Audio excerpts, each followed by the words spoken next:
온전히 하나님이 기뻐하시는 교회가 되길 원하오니 우리 오병이교회 성령의 불을 내려주시고 이 시간 성령님 함께하여 주시고 자정하셔서 우리의 예배를 도와주시고 또 이 부족한 종의 입술을 사로잡으시고 성령께서 말씀하여 주셔서 우리 성도들의 심령에 강타되는 귀한 말씀이 되게 하시고 하나님의 말씀이 살아 운동력이 있어 관절과 골수를 찔러 쪼개는 귀한 말씀이 될 수 있도록 역사하여 주옵소서.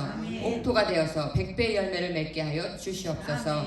하나님 또 이 시간 하나님 앞에 상한 마음으로 나온 심령들도 있습니다. 주님 다 위로하시고 고쳐주시고 또 아픈 자는 주님께서 치료해 주셔서 하나님의 의를 이루게 하여 주옵소서. 한 사람도 그냥 돌려보내지 마시고 하나님 만나주시고 하나님 응답받고 돌아가는 시간 되게 하여 주옵소서. 이 시간 귀한 말씀을 전할 때 성령께서 제 입술을 사용하여 주시고 우리 오병이어 강단에서 생수가 흘러나오게 하시고 오순절 마가다락방의 성령의 역사가 재현되게 하여 주옵소서. 주님 함께 하심을 감사드립니다. 모든 영광 주님 홀로 받아 주옵소서. 감사드리며 예수님 이름으로 기도드립니다. 아멘. 하나님 앞에 감사의 박수 드리겠습니다. 하나님 감사합니다. 주님 감사합니다.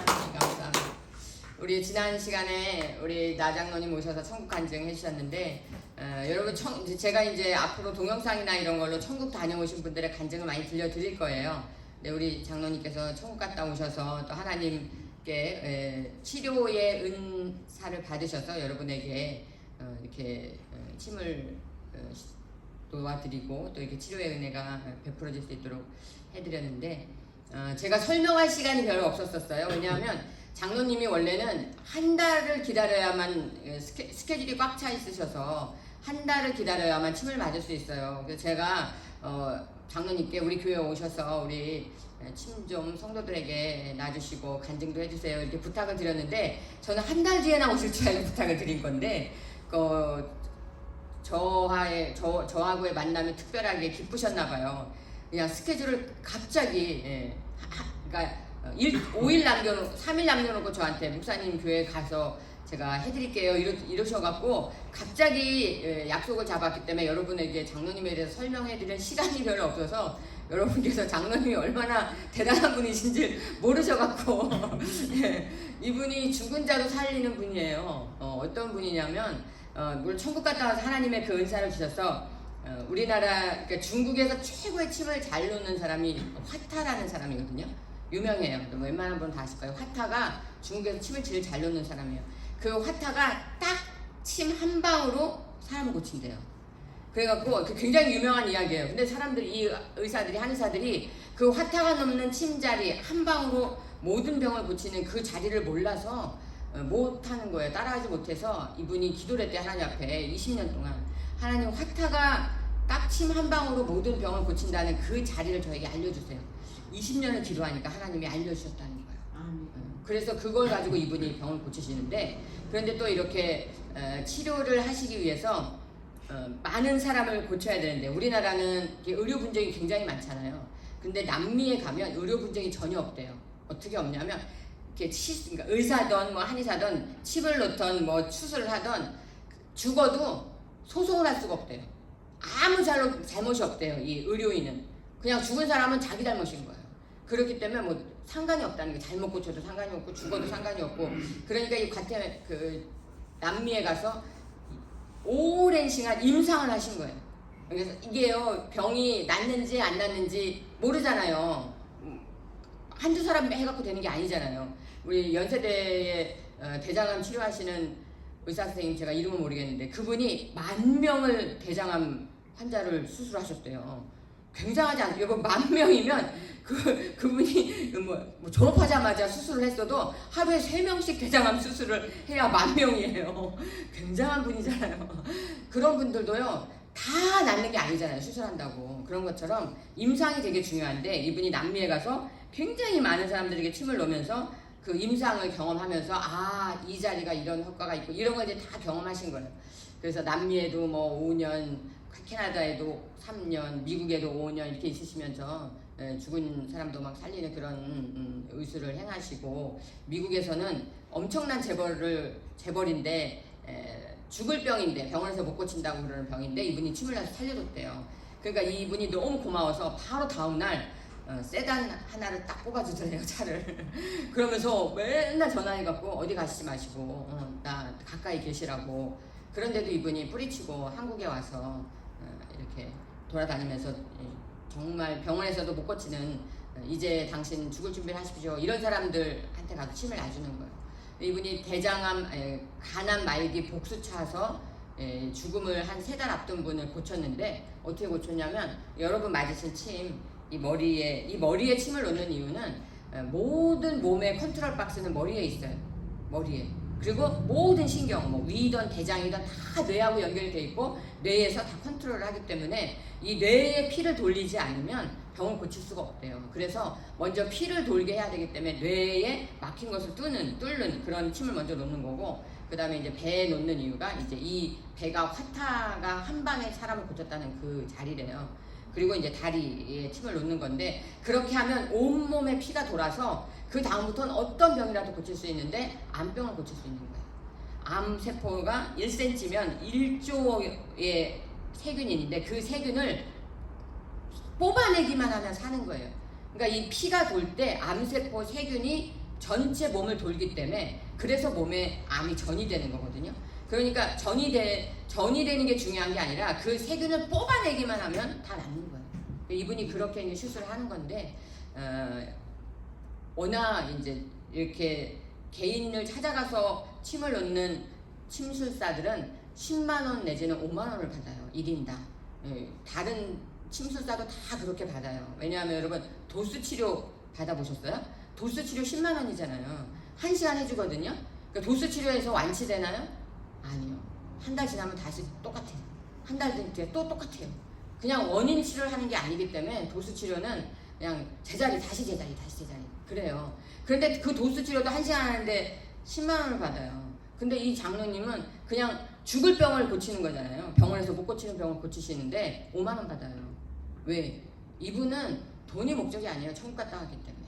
목적이 뭐냐? 전도. 지난주에 간증 들으셨잖아요, 여러분. 자기가 갔더니 천국에 면류관이 없더라고.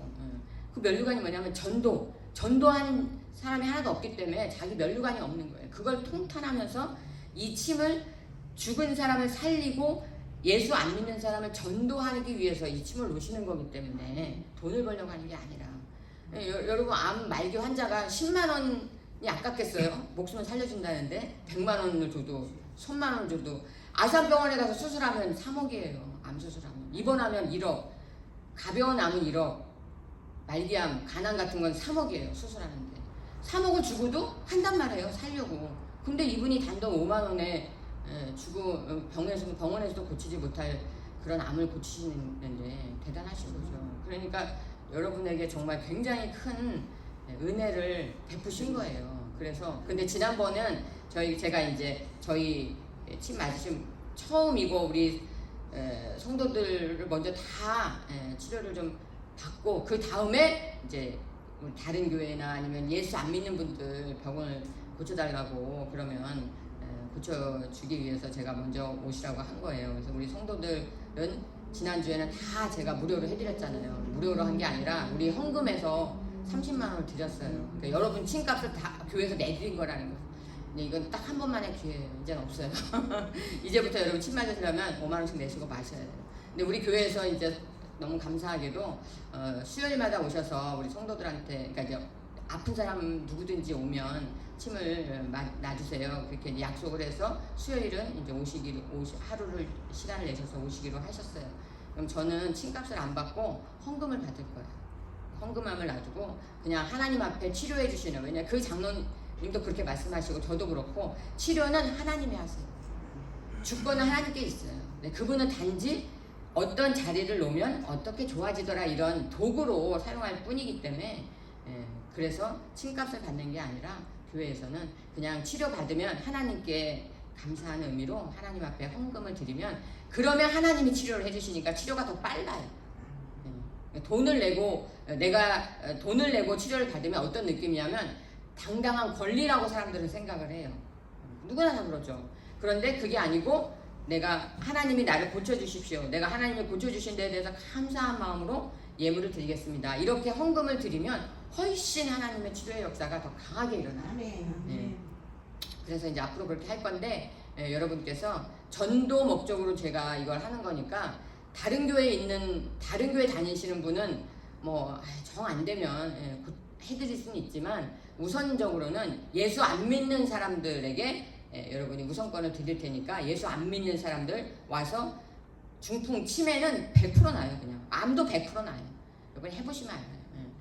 벌써 다른 교회 다니시는 분이 치매에 걸려갖고 좀 침 맞을 수 없나 이렇게 물어보셨는데 제가 잠깐 기다리세요 그랬어요. 왜냐하면 먼저 예수 안 믿는 사람 전도를 구원받게 하기 위한 도구로 우리가 이거를 사용하는 거니까 그 사람에게 영의 생명도 주고 육의 생명도 주는 것이니까 천국 가는 게 먼저 중요하기 때문에 그래서 예수 안 믿는 사람들에게 여러분이 치매가 지금 암 환자를 추월했대요. 치매 환자가 그 정도로 치매 인구가 엄청나게 늘어나고 있고 40대 치매 환자가 엄청나게 늘어난다는 거예요. 그런데 이 장로님에게 침 맞으면 절대 치매는 안 걸려요. 제가 이걸 확신할 수 있어요. 저도. 그렇기 때문에 여러분이 치매나 중풍 그리고 중풍이 걸리신 분도 치료를 해드리는 게 중요하지만 젊었을 때, 그러니까 중풍이 걸리기 전에 맞으면 중풍이 안 걸리니까 예방이 더 중요한 거잖아요. 예방하는 거는 3번만 맞으면 되지만 중풍이 걸려서 침을 맞으면 한 4달은 맞아야 된대요. 그러니까 고생이란 말이에요. 그러니까 미리미리 예방해서 안 걸리면 좋잖아요. 그러니까 여러분께서도 저에게 신청해 주시면 신청자만 해드릴 거니까 앞으로는 그렇게 하시고, 그 다음에 이거는 하나님이 고쳐주시는 거기 때문에 사모하는 마음이 있지 않으면 역사가 안 일어나요. 성령 받는 거하고 똑같은 거예요. 영의 세계와 육의 세계는 같아요, 여러분. 우리가 눈에 보이는 세계에 일어나는 법칙도 눈에 보이지 않는 세계의 법칙과 동일해요. 그리고 침은 절대 세균이 전이되지 않아요. 무슨 말이냐면 이 양방과 한방의 차이인데요. 저는 이제 젊었을 때부터 이렇게 아프다 보니까 한방 치료를 많이 하게 돼서 자연스럽게 이렇게 좀 많이 알게 된 거예요. 여기서 배운 건 아니고 이제 몸으로 임상으로 알게 된 거죠. 한방 침은 이게 얇잖아요. 이거는 일본에서 처음 개발한 건데 5가지 합금으로 되어 있어요. 그래서 균이 전이되거나 몸속으로 들어가지 않아요. 그 특별한 특수 합금이에요. 그래서 침은 절대로 침 때문에 어떤 병균이 옮겨지거나 바이러스가 옮겨지거나 이런 일은 절대 없어요. 양방의 주사는 왜 그걸로 세균이 옮겨지냐면 주사는 구멍이 있잖아요. 구멍. 여러분 주사액을 집어넣기 위해서 구멍이 있잖아요. 그래서 간호사들이 처음에 주사 놓기 전에 어떻게 하죠? 그 구멍에 공기를 빼기 위해서 쭉 그래서 삐리릭 이렇게 주사액이 나오게 하잖아요. 그 이유가 그 가운데 공기만큼 세균이 있을 수 있기 때문에 그걸 뽑아내기 위해서 밀어내는 거예요. 근데 그 구멍, 주사의 구멍으로 세균이 침투하고 몸에 전이 옮겨지든지 아니면 이런 위험성이 있기 때문에 양방에서는 아주 질색을 하죠. 그런데 이 양방의 주사와 한방의 침은 완전히 다른 거예요, 여러분. 그러니까 이거를 잘 이해하셔야 돼요. 그러니까 이걸 이해하지 못하니까 양방에서는 한방이 지저분하고 더럽고 뭐 침은 뭐 위생적이지 않다 이런 무식한 얘기를 하는 겁니다. 한마디로 무식한 거예요. 모르니까 그런 얘기를 하는 거예요. 그런데 조심해야 될 거는 사람의 피부는 다 세균이 있대요. 몸에는 다 세균이 있대요. 근데 건강한 사람, 이렇게 정상적인 피부에는 세균이 있어도 아무 문제가 없대요. 그러니까 우리가 그냥 잘 사는 거잖아요. 이렇게 뭐 대장균 있어도 그 정도 먹는 거로는 병이 생기지 않고. 근데 어떨 때 문제가 생기냐? 이렇게 칼에 비어서 피부가 손상돼서 혈액이 나오거나 이렇게 됐을 때, 그러면 그 피부 안으로 세균이 들어갈 수 있으니까 그래서 조심하는 거지, 정상적인 피부에는 세균이 있어도 그게 아무런 살아가는데 문제가 없다는 거예요. 그래서 이제 양방에서는 주사 놓기 전에 반드시 소독을 하잖아요. 이렇게 알코올 솜으로 소독하는 이유가 피부에 있는 세균을 닦아내고 주사를 놓기 위해서 그렇게 하는 거예요. 그런 다 원리가 있는 건데, 어쨌든 침은 안전하고 침으로는 절대 병균이 옮겨지거나 그런 일이 없습니다. 그 다음에 머리에 침을 놓는 걸 위험하다 이런 얘기는 양방 의사들이 하는 말이에요. 그러니까 양방과 한방은 좀 달라요. 체계나 이런 원리가 많이 다르기 때문에 절대 위험하지 않습니다. 문제가 되지 않아요. 피를 흘리는 것은 오히려 더 건강한 거예요. 중풍 환자가 쓰러졌을 때 피를 내면 살아난다잖아요. 왜냐하면 막힌 걸 뚫어주기 때문에 이게 피를 내면 돌아가기 때문에 그 혈이 돌면 이제 살아나는 거예요. 그래서 머리에 피가 나는 거는 나쁜 게 아니에요. 그러니까 교통사고가 났는데 그 사람이 머리에서 피를 흘렸다. 이 사람 삽니다. 근데 교통사고가 났는데 이 사람이 피를 안 흘렸다. 죽어요. 그 막힌 터진 피가 머릿속에 차기 때문에 죽는 거예요. 그게 위험한 거예요. 피가 겉으로 흐르는 거는 그거는 좋은 거예요. 살아나는 거예요. 그게. 그러니까 여러분 보기에 우리가 익숙하지 않으니까 이상하다 이렇게 느끼는데 전혀 그렇지 않습니다. 그런 원리를 알고 나면 저는 제가 이제 저도 머리 아플 때 제가 머리를 찔러서 피를 내거든요. 그러고 나면 머리가 시원해요. 제가 이 장로님이 처음에 딱 만나고 나서 왜 대단한 걸 알았냐면 저는 여러 한방 의사들을 만나서 치료를 받아봤기 때문에 이 의사가 얼마나 실력이 있는지 잘하는지 못하는지를 한 번 딱 침을 맞으면 알 수가 있어요.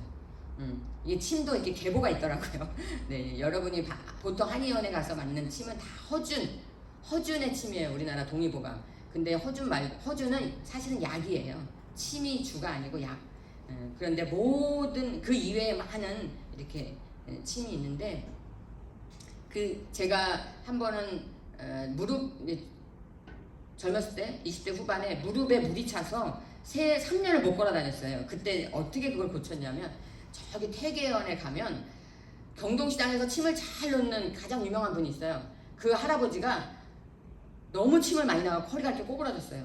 근데 이분이 너무 환자가 많이 찾아오니까 이제 그만 치료를 못하겠다 더 이상 나이가 들어서 나이가 80이 넘어서 도망을 갔어요. 어디로 도망갔냐면 저 태계현 산 밑으로. 그런데 그 산 밑에 집이 있는데 길이 없어요. 길이. 그 할아버지 집을 가려면 논두렁을 걸어가야 돼요. 그러니까 길이 딱 끊어지고 그 다음에 논이야. 그 뒤에 집이 있어요. 근데 그 집을 중풍 부산 대구에서 중풍 별 치매 이런 걸린 분들이 전국에서 찾아와요. 하루에 한 200명이 와서 줄을 서 있어요. 그러면 가갖고 한 30분에서 1시간은 기다려야 돼요. 근데 그 할아버지는 다 앉아서 침을 맞는데 발에만 나요. 발에만 나는데 그 할아버지한테 중풍을 고친 사람이 몇백 명이래요. 그래서 그 집 앞에 동상이 있어요. 그 할아버지 동상이. 근데 그 밑에 뭐라고 써있냐면 이 할아버지가 우리에게 이렇게 고쳐주셔서 우리가 살아났습니다. 너무 감사합니다 하면서 돈을 모아서 동상을 세우고 그 밑에 그 사람들의 이름을 써놨어요. 보니까 몇백 명이더라고 거기에. 근데 그 할아버지가 제가 침을 갔을 때 92세였어요. 92세인데 침을 놔요. 그때까지도. 그러면 다 자기 침병을 가지고 다니면서 맞아야 되는데 그때 이제 제가 가을에 갔는데 이제 한 1년을 다닌 거죠. 가을에 가서 여름이 됐어요. 돌아가갖고 겨울 지나서. 근데 여름에 가니까 너무 사람이 많이 와서 집을 한 채 다시 새로 지었어요.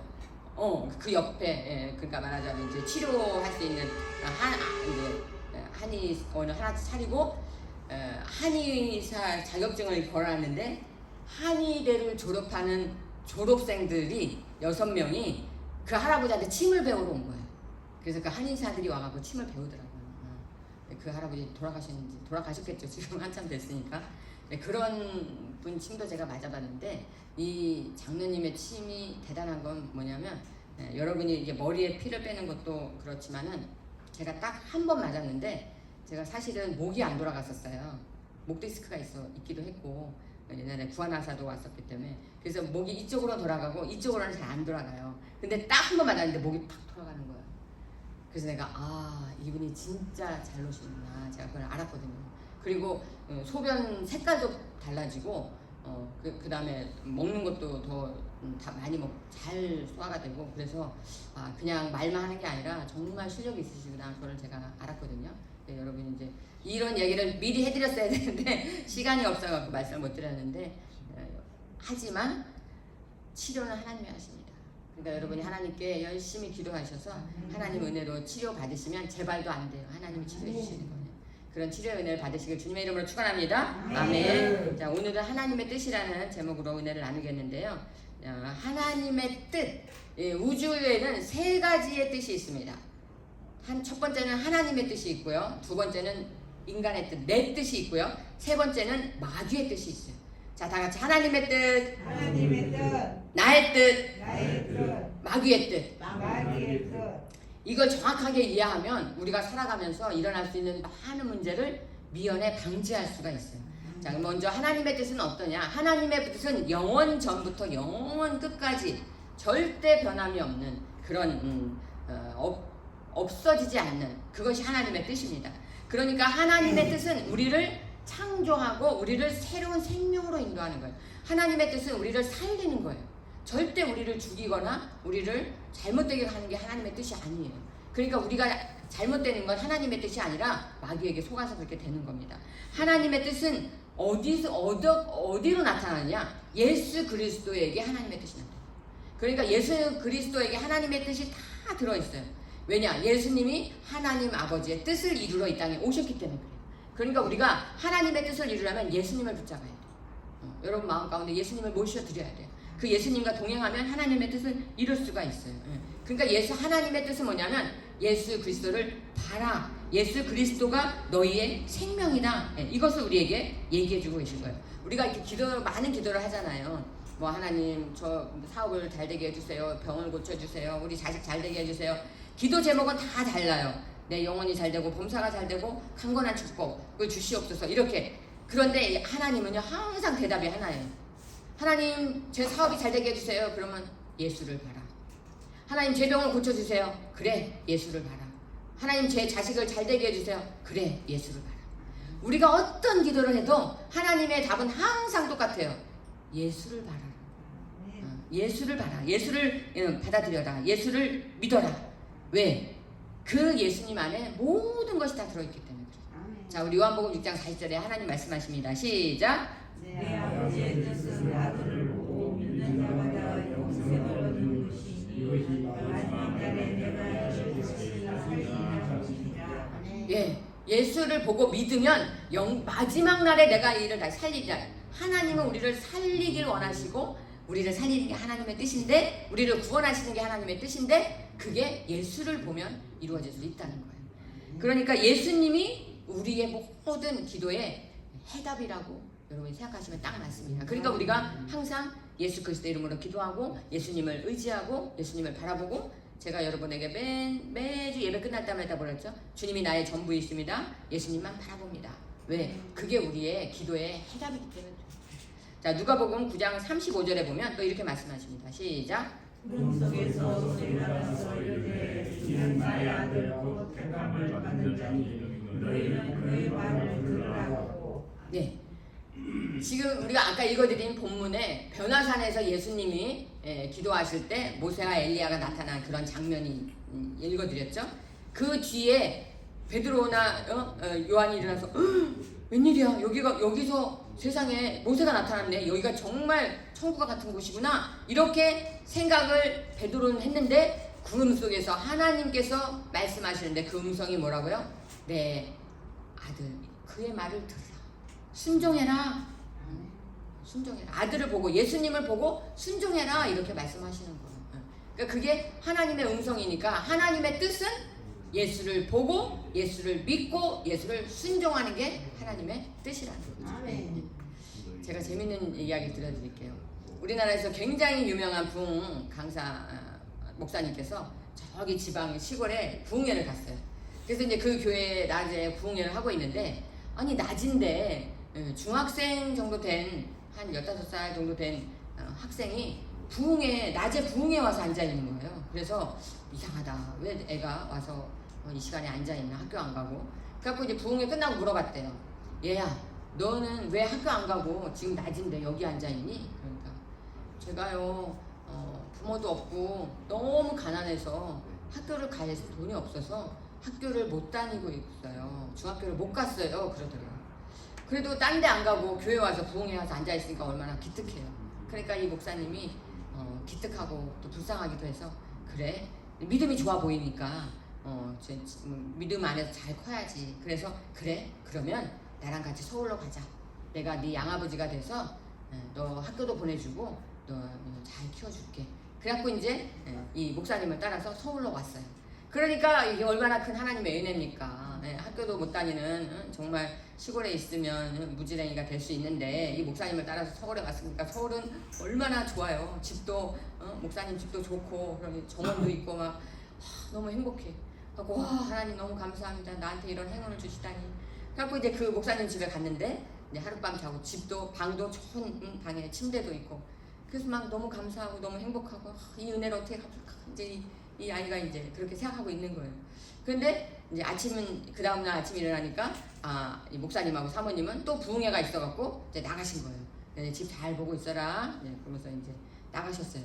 그래갖고 이제 집에 혼자 있으면서 하나님 너무 감사합니다. 이 목사님 너무 감사한데 내가 뭐 은혜를 갚을 길이 없을까? 집안에 일이라도 뭐 좀 도와드리면 안 될까? 그래서 이제 집을 이렇게 보니까 집에 정원이 이렇게 있는데 정원에 잡초가 막 나 있는 거예요. 그래서 아이고 목사님이 너무 바쁘셔서 세상에 저런 잡초도 뽑을 시간도 없으시고 그러니까 저렇게 내버려 두셨구나. 안 되겠다. 나라도 좀 도와드려야지. 그래갖고 그냥 땀을 뻘뻘 흘리면서 그 잡초를 다 뽑았어요. 하루 종일 뻘뻘 막 그래갖고 이제 다 뽑아서 깨끗하게 다 뽑아놨어요.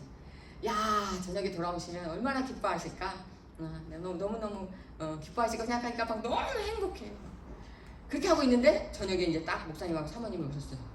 딱 들어오시더니 뜨악 하시는 거예요. 두 분이. 그래서 왜 그러십니까? 너무 깨끗하지 않아요? 이 아이가 그러니까 야 너 저걸 왜 다 뽑았니? 아니 두 분이 바쁘셔갖고 잡초도 못 보시고 그럴 것 같아서 제가 다 미리 해놨어요. 하루 종일 이것만 했어요. 막 이래서 너무 행복해갖고 이 아이는. 그랬더니 목사님이 뭐라 그랬게요? 야, 저 잔디 뽑는데 잔디 심는데 300만 원 들었어. 내가 저걸 심는데 얼마나 많은 돈을 썼는데 너가 저걸 다 뽑아버렸냐. 아이고 이러면서 이제 목사님이 통탄을 하시는 거예요. 여러분 이거예요. 바로 우리가 하나님의 뜻을 모르면요, 우리가 아무리 열심히 일하고 아무리 열심히 살아도 하나님의 뜻에 어긋나면 안 하느니만 못한 꽝도 아닌 마이너스. 하나님의 뜻을 아는 게 그렇게 중요하다는 거예요. 여러분 내가 사는 것이 하나님의 뜻대로 사는 게 아니면 내가 세상에서 아무리 열심히 살아도 마이너스. 내가 하나님의 일을 열심히 해도 마이너스. 내가 목사라고 해도 하나님 뜻대로 목회 안 하면 마이너스. 안 하는 일보다 못한. 차라리 가만히나 있으면 도와주기나 하지. 그래서 이 아이의 이름이 영순인데요. 자, 다 같이 가슴에 손 얹고 영순이가 되지 맙시다. 영순이가 되지 맙시다. 안 한 분이 있어요. 자, 영순이가 되지 맙시다. 영순이가 되지 맙시다. 왜 그러냐면요, 여러분, 내 열심, 내가 생각하는 내 뜻, 이게 하나님의 뜻하고 같지 않을 때는 하나님 나라에 도움이 안 된다는 거예요. 이게 하나님의 뜻을 우리가 알아야 되는 가장 중요한 이유입니다. 아멘. 우리 캐치플레이 여기다 써놔야 될 것 같아요. 영순이가 되지 맙시다. 아멘. 부끄러운 얘기지만 저도 영순이가 된 적이 많아요. 나중에 돌아봐서 나중에 지나고 나면 알아요. 내가 영순이었네. 그러니까 하나님의 뜻을 아는 게 여러분 그렇게 중요한 거예요. 여러분의 인생에, 여러분의 사역에, 여러분이 오늘 있는 그 자리에 내가 오늘 무엇을 해야 되는가에 이것이 하나님의 뜻인가를 아는 것이 정말 중요하다. 아멘. 자, 그러면 두 번째는 어떤 뜻이 있냐? 내 뜻이 있어요. 내 뜻. 이 내 뜻, 내 생각, 인간의 뜻. 모든 인간에게는 자기의 뜻이 있거든요. 왜 그러냐? 아담이 선악과를 따먹어서 그 선악과를 따먹은 즉시 우리에게 이 뜻이 들어왔어요. 내 뜻.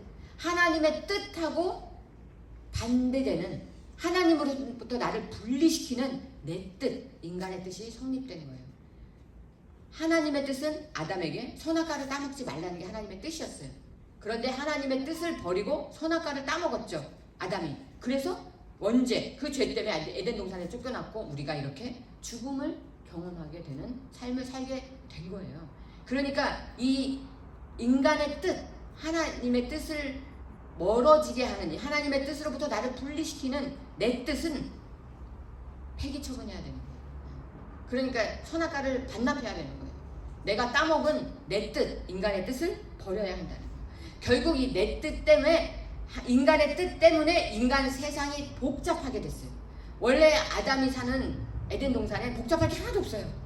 다 모든 것은 다 기쁨으로 행복하게 다 살게 되었는데 아담이 선악과를 따먹어서 하나님의 뜻으로부터 불순종으로 멀어졌기 때문에 우리에게 가난과 질병과 저주가 생기게 된 거예요. 그러니까 너희가 수고하고 땀을 흘려서 먹고 여자는 아이를 낳는 고통을 갖게 되는, 이런 모든 인간의 문제가 다 내 뜻 때문에 생겨나게 되는 거예요.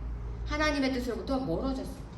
그러니까 내 뜻을 버리고 하나님의 뜻을 따르면 우리는 다시 형통한 길로, 에덴 동산의 기쁨의 길로 가게 되는 거예요. 아멘? 그렇기 때문에 내 뜻을 버리는 것이 신앙생활 하는데 가장 첫 번째 중요한 일이라는 거예요. 그래서 내 뜻을 버려야 되는데 왜 못 버리냐? 인간은 이 태어날 때의 이 불순종, 죄성 때문에 내 뜻을 버리면요 박탈감을 느껴요. 무슨 말이냐면 내 뜻을 버리면 네 뜻을 버려, 네 생각을 버려라고 말하면 그러면 나는 인조인간이야, 로봇이야. 내가 어떻게 나는 왜 선택할 의지도 없어 이러면서 박탈감을 느끼니까 저항하게 되는 거예요. 그래서 불순종하게 되는 거예요. 그러니까 그 박탈감을 느끼는 그것을 내려놔야 돼요. 그러니까 박탈감이 안 와야 돼요. 근데 그게 쉽지 않잖아요, 여러분. 엄청나게 저항을 하잖아요. 애기들도 벌써 딱 걷기 시작하면 저항을 하잖아요. 자기 뜻을 절대로 안 내려놓으려고 고집을 피우잖아요. 그게 결국 고집이거든요. 근데 그걸 내려놓게 하기 위해서 하나님 우리에게 고난을 주시는 거예요. 그래서 고난을 통해서 내 뜻을 내려놓고 하나님의 뜻을 따르고, 고난을 통해서 내 고집을 내려놓고 하나님 앞에 순종하고 순종을 배워가는. 그래서 이스라엘 백성들이 광야를 왜 40년 돌았냐면 그 40년 돌면서 하나님 앞에 내 뜻을 버리고 순종하는 사람으로 변화됐기 때문에 가나안 땅에 들어가서 여리고 성도 점령하고 이길 수가 있었던 거예요. 순종이 없이는 절대 가나안 땅, 천국에 들어갈 수 없어요. 그러니까 하나님 말씀에 순종할 때 가나안 땅, 천국에 들어갈 수 있는 거예요. 내 뜻을 버려야 하는 거죠. 그런데 하나님의 뜻을 알면 내 뜻을 내려놓을 수 있어요. 그러니까 왜 내 뜻을 고집하냐면 하나님의 뜻을 모르기 때문에. 하나님의 뜻을 모르니까 자꾸 고집을 하는 거예요. 근데 하나님의 뜻을 알면 이게 하나님의 뜻이니까 내 뜻을 버려야지. 그게 갈라디아서 2장 20절이에요. 내가 그리스도와 함께 십자가에 못 박혔나니 그런즉 이제 내가 산 것이 아니고 오직 내 안에 그리스도께서 사신 것이라. 아멘. 그러니까 하나님의 뜻을 알면 내 뜻을 내려놓을 수 있어요. 그러니까 여러분이 끊임없이 하나님의 뜻을 알려달라고 기도하시고 하나님의 뜻을 분별하도록 기도하셔야 돼요.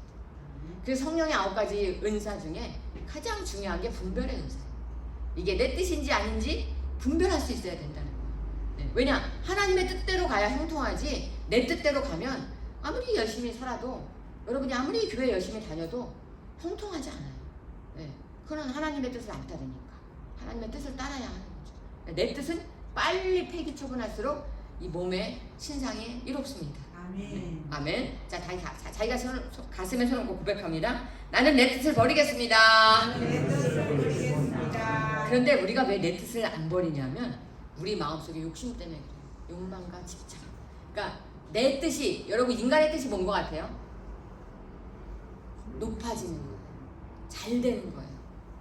내가 이 세상에서 왜 돈 벌고 싶어요? 높아지려고.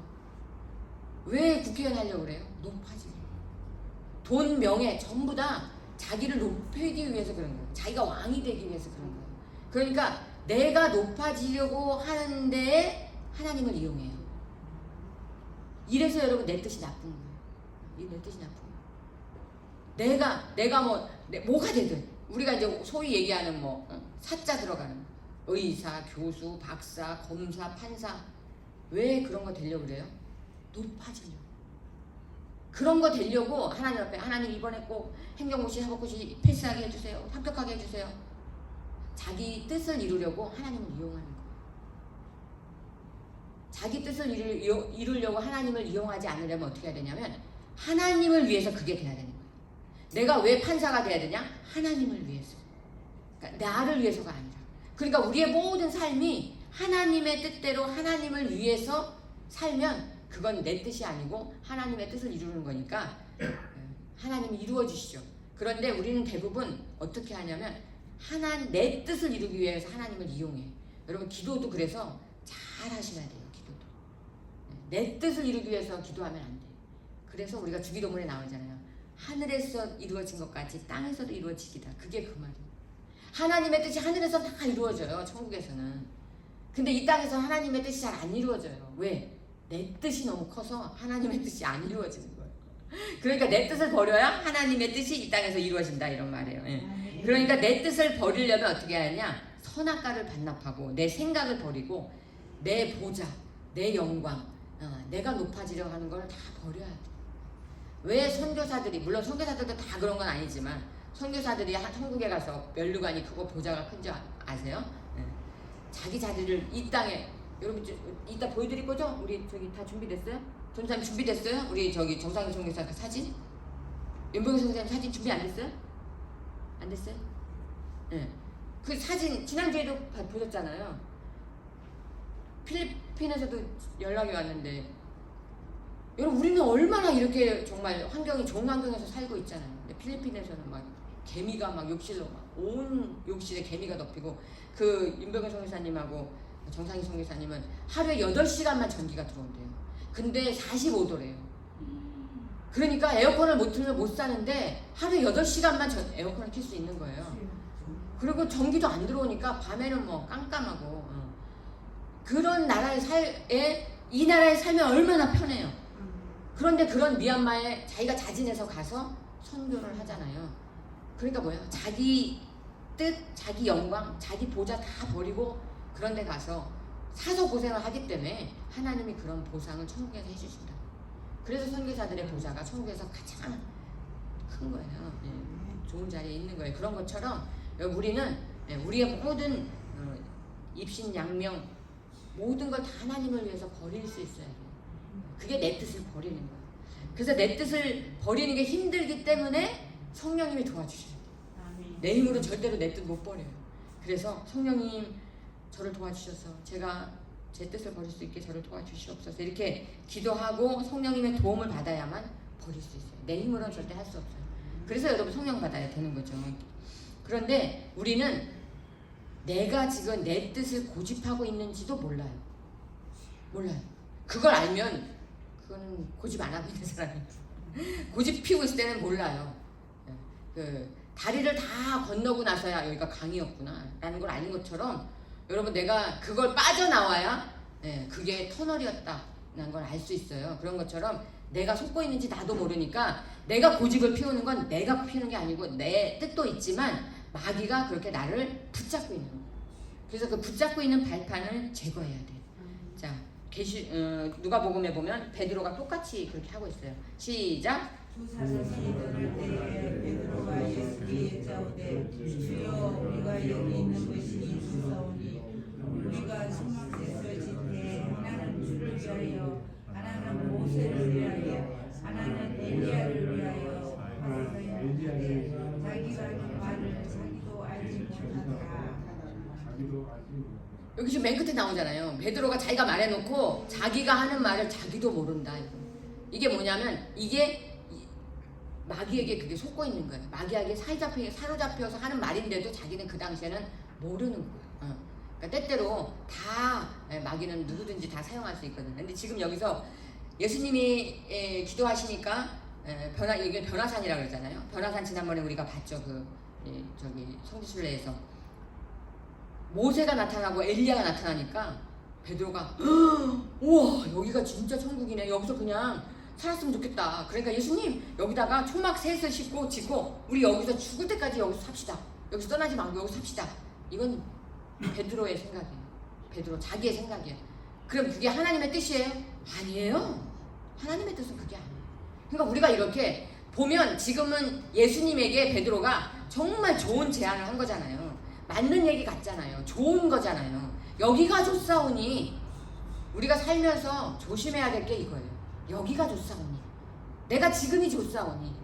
그러니까 우리가 좋으면 등 따시고 배부르면 이렇게 헛발질을 해요.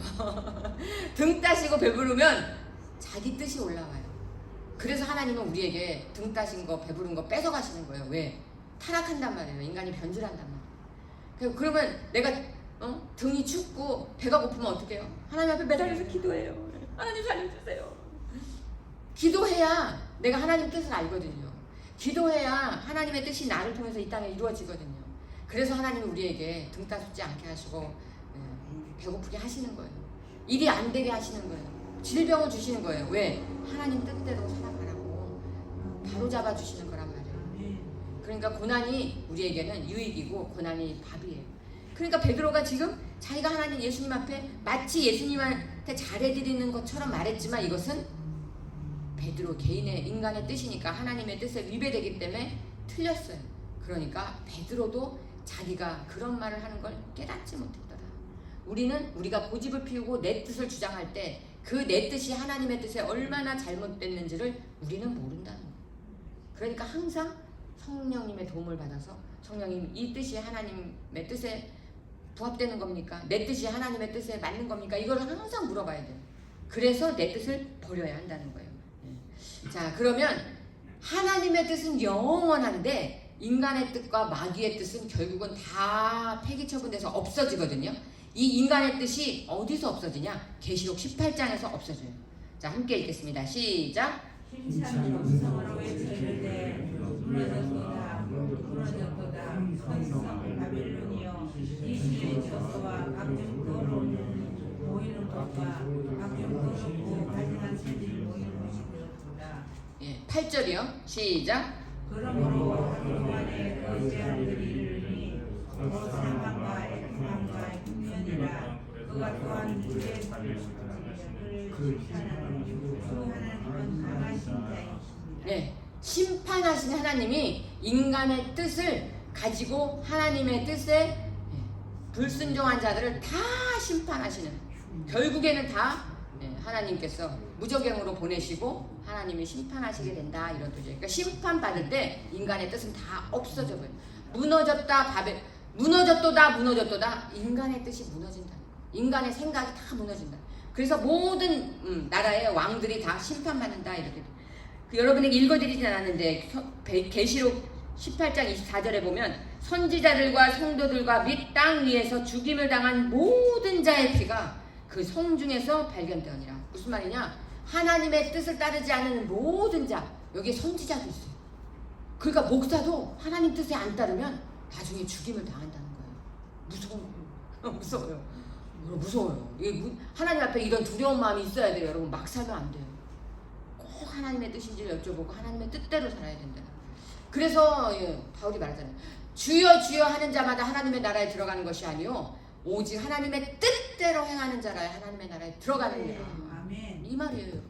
계시록 18장 24절에 다 죽는다는 거예요. 모든 사람이, 선지자까지도 다 하나님의 뜻을 따르지 않으면.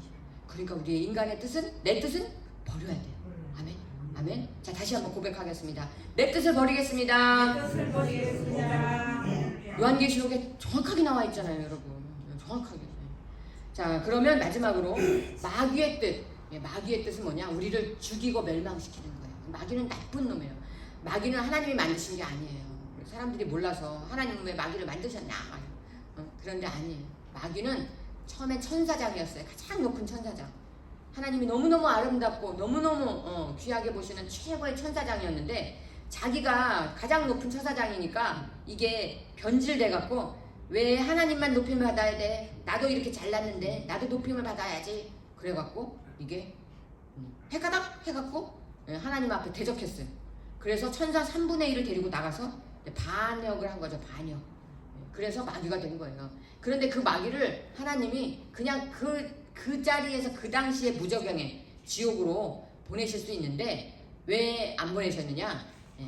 이게 이제 유통기한, 어느 일정 기간이 지나면 무저경에 보내실 건데, 지옥으로 보내실 건데 그 시간 동안 허락하셨어요. 마귀가 활동하는 거에 대해서 허락하신 거지. 마귀가 하나님이 대적할 수 없어서 이런 게 절대 아니에요. 왜? 우리 인간이 하나님을 순종하나 마귀를 따라가나를 보시기 위해서 마귀를 일시적으로 허락하신 것 뿐이에요. 자, 마귀의 뜻은 그러니까 우리를 죽이는 거. 자, 요한복음 10장 10절에 나와 있어요. 시작. 도둑이 오는 것은 도둑질하고 죽이고 멸망시키는 것뿐이요 내가 온 것은 양으로 생명을 얻게 하고 더 풍성히 얻게 하는 것이다. 여기 정확하게 나와 있죠. 마귀의 뜻이. 마귀가 뭐라고요? 우리를 도둑질해요. 여러분, 뭘 도둑질해요? 마귀가 우리의 영혼을 도둑질하고 우리의 돈을 도둑질하고 자식을 도둑질해가고 우리에게 건강을 도둑질해가고 우리에게 나타나는 모든 문제 다 마귀가 도둑질해가기 때문에 그래요. 하나님 우리에게 다 주셨어요. 그런데 그걸 다 빼앗긴 거예요. 마귀에게. 그러니까 어떻게 해요? 돈을 찾아와야죠. 그러니까 우리가 마귀를 대적해서 찾아와야 된다. 마귀가 내 자식을 뺏어가는 걸 보면서도 가만히 있으면 바보죠. 그거는. 뭐 어떻게 해야 돼요? 예수의 이름으로 명하느니 내 자식 내놔. 이래야 되잖아요, 여러분. 찾아와야죠. 돈을. 내 건강 마귀가 뺏어갔어요. 그럼 어떻게 해야 돼요? 예수 이름으로 명하니 내 건강 내놔. 해야 되는 거예요. 마귀는 도둑질하는 놈이에요. 그거를 내가 못해가게 뺏어와야지. 마귀가 도둑질해 가는데도 가만히 그걸 당하고 있으면 안 되겠죠? 네, 그 마귀의 뜻은 도둑질하고 죽이고 우리를 죽이는 거예요. 우리가 왜 마귀의 공격을 왜 받냐면, 우리가 유불무 우상숭배 왜 그게 다 마귀거든요. 마귀가 자꾸 옷을 갈아입고 나오는 거예요. 우리를 속이기 위해서. 왜 그러냐? 자기가 지옥 갈 거거든요. 그러니까 혼자 지옥 가는 게 열받으니까 인간을 같이 데리고 가려고 우리를 공격하는 거예요. 우리 인간은 원래 지옥 가게 만들어진 존재가 아니에요. 영원히 살도록 만들어진 존재인데 마귀가 이제 지옥에 가게 생겼어요. 이거는 딱 정해진 사실이야.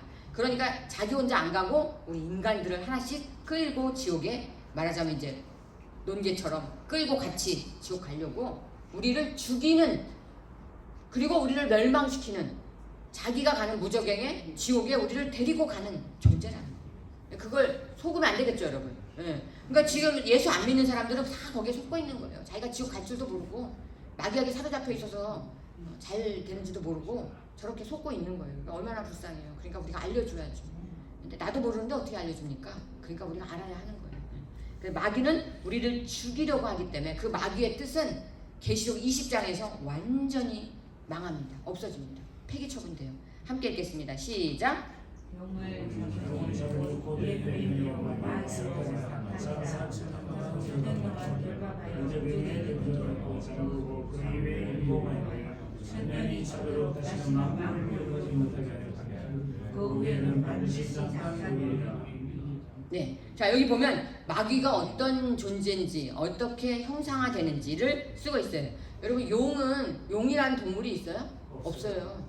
없어요. 존재하지 않아요. 근데 우리가 용을 믿잖아요. 용띠 뭐 이렇게. 그거 다 마귀예요, 여러분. 여기 딱 나와 있잖아요, 계시록에.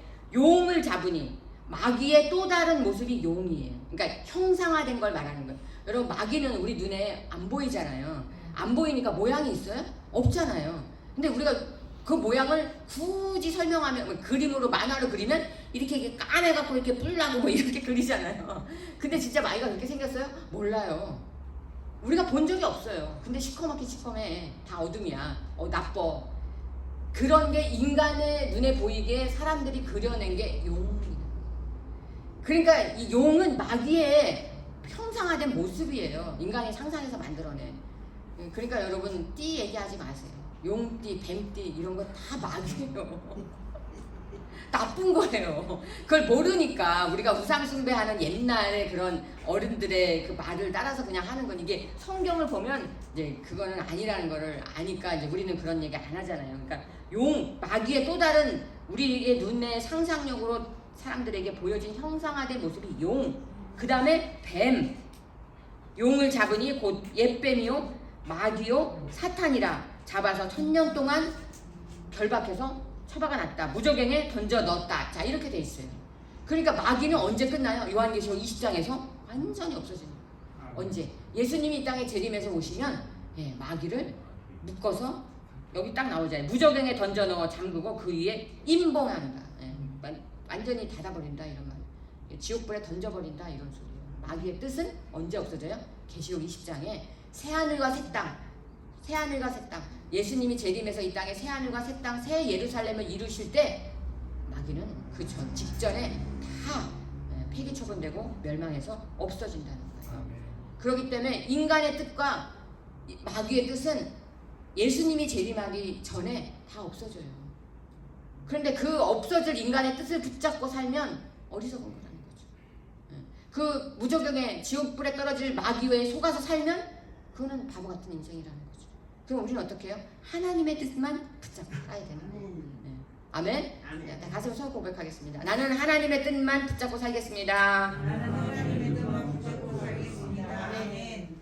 그럼 이제 간략하게 하나님의 뜻이 무엇인지 다음 시간에 설교를 해드릴 텐데, 간략하게 말씀드리면 아까 말씀드렸죠. 하나님의 뜻은 예수를 보라는 거예요. 예수를, 아유 목사님 예수 다 알아요. 성경에 다 봤고 이제 예수 얘기 그만 좀 하세요. 해도 전 할 거예요. 왜냐? 그게 하나님의 뜻이기 때문에. 예수를 보는 게요 어떤 거냐면요, 여러분의 마음에 체험해야 한다는 말이에요. 그냥 눈으로 본다는 의미가 아니라 예수를 정확히 봐야 돼.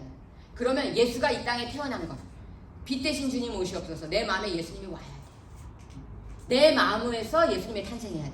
그게 예수를 정확하게 보는 거예요. 여러분 마음속에 예수님이 다 탄생했습니까? 네. 예수님이 내 마음에 빛으로 오셔야 돼요. 그 다음에 그 예수님 때문에 내가 고난을 받아도 예수님이 고난을 받으신 것처럼 내가 기꺼이 고난을 받을 수 있어야 돼. 예수 믿기 때문에 당하는 고난, 예수 믿기 때문에 손가락질 받는 거 그냥 기꺼이 기쁘게 받을 수 있어야 돼요. 그게 예수를 정확하게 보는 거예요. 그 다음에 예수를 이미 죽은 것처럼 나도 죽어야 돼요. 예수님이 2000년 전에 십자가에서 죽으셨으면 나도 2000년 전에 예수님과 함께 십자가에 죽어야 돼요. 근데 안 죽었어요. 우리가 안 죽어서 다 자기 뜻이 살아서 움직이는 거예요. 그러니까 하나님의 뜻을 못 보는 거예요. 그 다음에 그 예수님이 십자가에서 부활하신 것처럼 죽고 3일 만에 부활하신 것처럼 내 삶도 부활해야 돼요. 근데 중요한 건 내가 죽지 않으면 부활은 없어요. 내 뜻이 내 자아가 살아있으면 부활이 없어요. 안 죽었는데 어떻게 부활이 있어요. 그러니까 여러분의 뜻이 죽어야 여러분이 삶이 부활해요. 아직 부활을 못 경험했다면 안 죽어서 그런 거예요. 그러니까 예수님의 죽음이 정확하게 보여지면 내가 죽어야 돼요. 예수님의 죽음을 정확하게 인식하면 내가 부활의 소망을 두고 살아야 돼요. 그리고 예수님이 이 땅에 재림하실 것을 정확하게 알아야 돼요. 우리가 이 재림신앙이 왜 힘드냐면 너무 이단이 많아갖고 우리 한국교회가 쫄아갖고 재림 얘기를 잘 안 해요 요즘.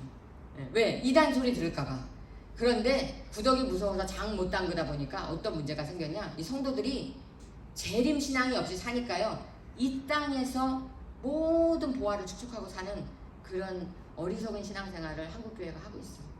그래서 우리 오병이교회 성도들만큼은 절대 이 땅의 보화를 축적하지 마시고 하늘나라 보화를 쌓으시는 재림, 예수님이 다시 오실 때 내가 그 예수님의 아름다운 신부가 되는 이 재림신앙을 정확하게 봐야 돼요.